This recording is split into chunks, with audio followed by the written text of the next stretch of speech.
يوم تشقق الأرض عنهم سراعا ذلك حشر علينا يسير نحن أعلم بما يقولون وما أنت عليهم بجبار ولقد خلقنا السماوات والأرض وما بينهما في 6 أيام وما مسنا من لغوب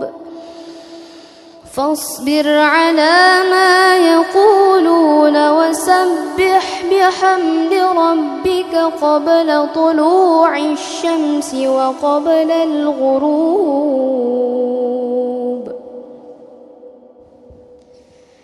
ومن الليل فسبحه وأدبار السجود واستمع يوم ينادي المناد من مكان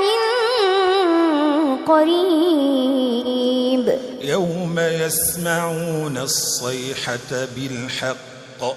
ذلك يوم الخروج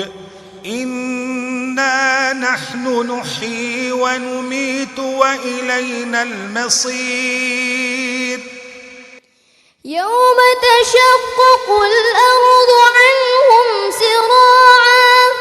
ذلك حشر علينا يسير نحن أعلم بما يقولون وما أنت عليهم بجبار فذكر بالقرآن من يخاف وعيد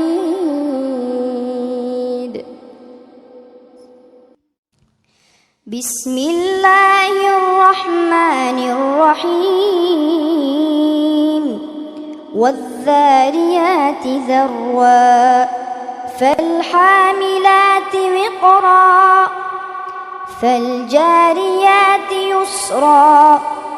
فالمقسمات أمرا يوم تشقق الأرض عنهم سراعا ذلك حشر علينا يسير نحن أعلم بما يقولون وما أنت عليهم بجبار فذكر بالقرآن من يخاف وعيد